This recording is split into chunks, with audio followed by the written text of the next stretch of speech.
Assalamualaikum warahmatullahi wabarakatuh, Mitra Kominfo di mana saja Anda berada.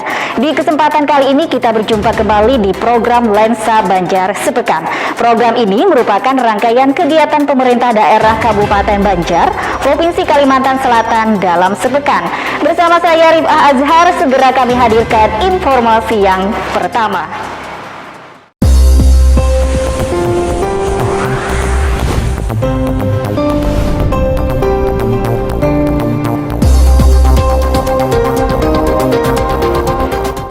Mitra Kominfo, pemerintah Kabupaten Banjar kembali menggelar rakor persiapan pengadaan tanah pembangunan Bendungan Riam Kiwa di Kecamatan Paramasan. Sebelum melaksanakan pembangunan, dibentuk tim perencanaan pembangunan dan dilakukan melalui tahap awal dengan konsultasi publik, yaitu kesepakatan pemilik lahan dengan pemerintah daerah di wilayah Desa Angkipi dan Desa Paramasan Bawah, Kecamatan Paramasan.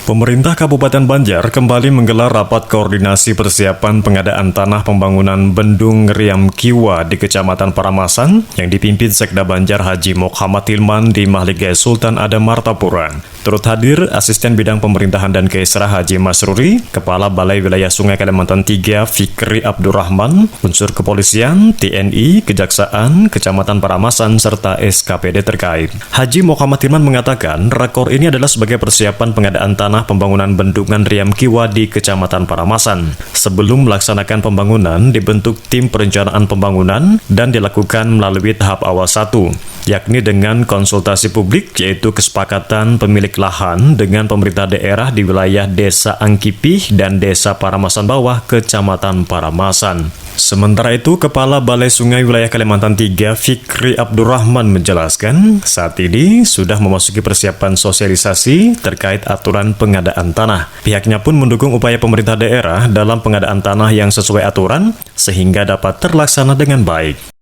Tim Liputan Kominfo Banjar melaporkan.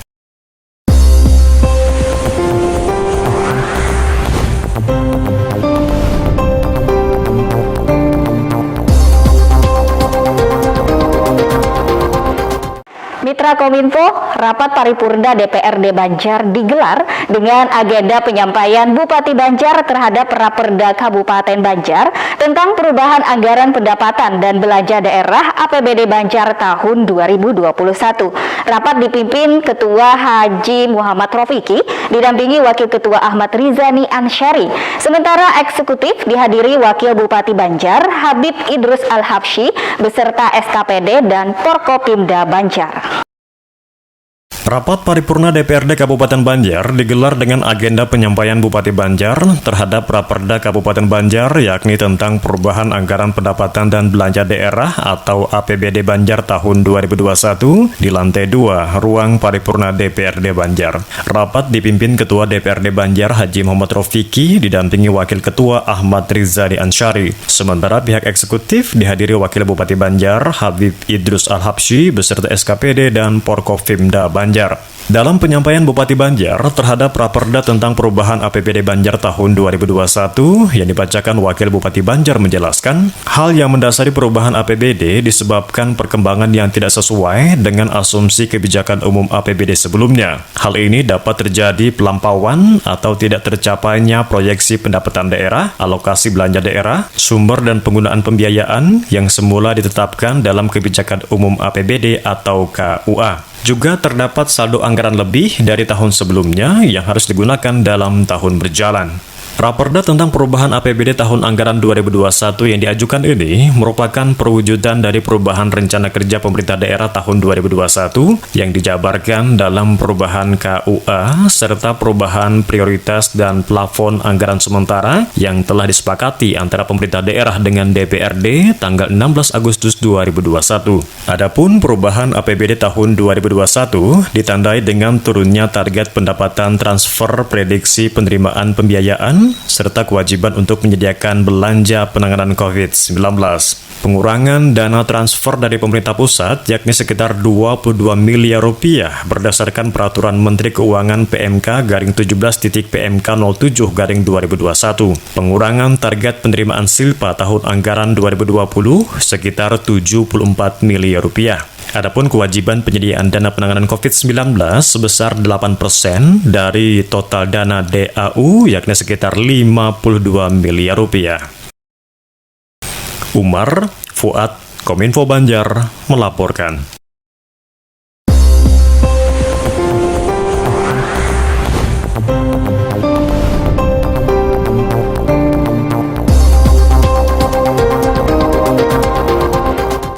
Mitra Kominfo, Komisi 3 DPRD Kabupaten Tapin lakukan kunjungan kerja ke Dinas Komunikasi Informatika Statistik dan Persandian Kabupaten Banjar. Kunjungan tersebut untuk mengetahui berbagai program serta inovasi yang dilakukan DKI SP Banjar, terutama di masa pandemi COVID-19. Di antaranya tanda tangan elektronik, smart kampung, lapor manis, kelompok informasi masyarakat atau KIM, dan program lainnya. Komisi 3 DPRD Kabupaten Tapin melakukan kunjungan kerja ke Dinas Komunikasi, Informatika, Statistik dan Persandian Kabupaten Banjar. Kunjungan tersebut adalah untuk mengetahui berbagai program serta inovasi yang dilakukan DKISP Kabupaten Banjar, terutama di masa pandemi COVID-19. Rombongan legislatif Tapin ini diterima Sekretaris DKISP Kabupaten Banjar Hajah Menita Elisnawati, Kabid Penyelenggaraan EGA Permen Cornelius Kristianto, Kabid Informasi dan Komunikasi Publik Edi Elminsah Jaya, Kasih Pengelolaan Media IKP M. Hamdani, serta Kasih Hubungan Media dan Layanan Informasi Publik Paminto Ari Nugroho. Ketua Komisi 3 DPRD Tapin Haji Rajudinur mengatakan pihaknya berharap bisa berdiskusi terkait berbagai program kerja di DKISP Kabupaten Banjar untuk bisa diselaraskan dengan program yang dilaksanakan oleh Dinas Komunikasi dan Informatika Tapin. Dikatakannya banyak sekali informasi yang dia dengar terkait program yang dilaksanakan di DKISP Kabupaten Banjar. Tajudinur berharap bisa memperoleh penjelasan terkait program seperti tanda tangan elektronik, smart kampung, lapor manis, kelompok informasi masyarakat, dan program lainnya. Nah, kedatangan kami ini memang intinya adalah untuk menggali apa yang mungkin bisa kami bawa ke Tapin berkenaan dengan kebijakan, informasi, kemudian pengelolaan informasi dalam rangka 19 ini pada masyarakat. Nah, kemudian ternyata banyak hal yang berkembang ya Bu ya, yang berkembang dari apa yang kami maksud tadi berkenaan dengan digitalisasi yang sekarang ini sudah tren ya Bu ya, untuk dilaksanakan di tiap-tiap daerah. Karena banyak hal itu kan, di antaranya karena di sini juga ada call center, kemudian smart desa ya Bu ya, smart kampung Pak, smart kampung, dan juga tanda tangan elektronik dari kepala dinas yang ada di. Nah ini ternyata Kominfo Kabupaten Banjar dan Kominfo Tapin ternyata ada persamaan. Sekretaris Dinas Kominfo Kabupaten Tapin, Gusti Komariah berharap bisa terus menjalin komunikasi dan bersinergi dengan DKISP Kabupaten Banjar agar program di kedua daerah ini, yakni di bidang komunikasi dan informatika, bisa selaras serta sama-sama berkembang.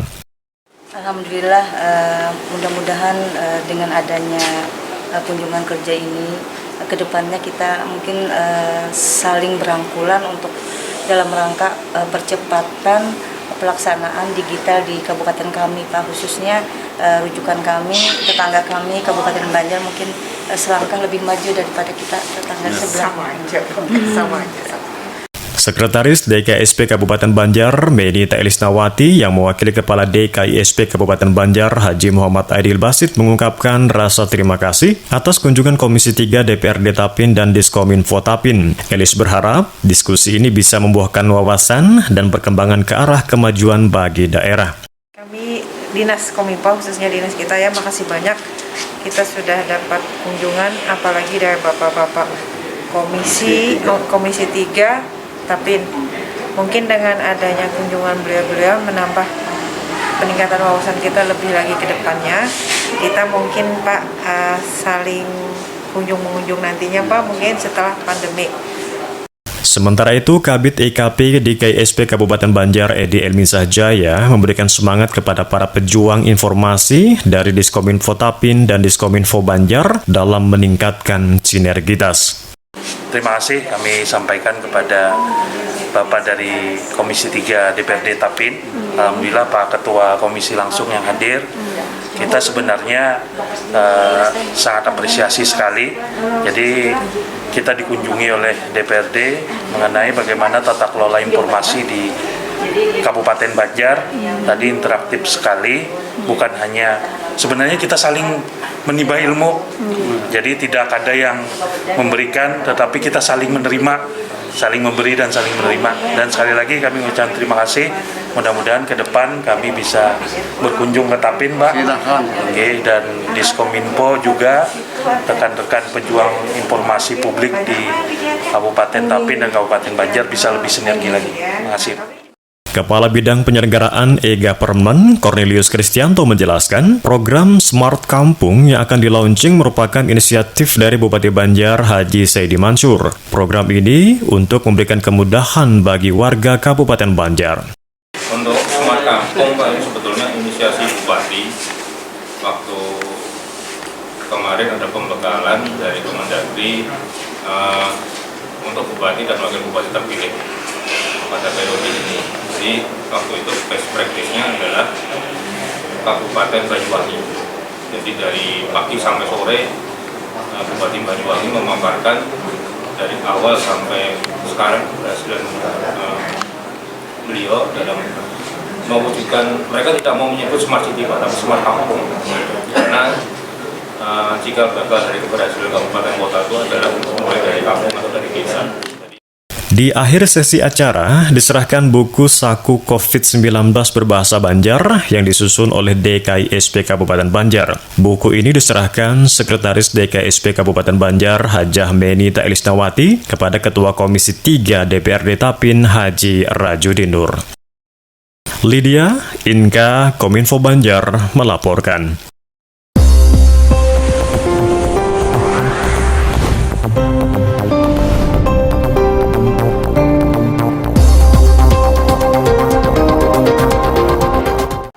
Mitra Kominfo, informasi tadi menutup perjumpaan kita di Lensa Banjar Sepekan untuk edisi hari ini.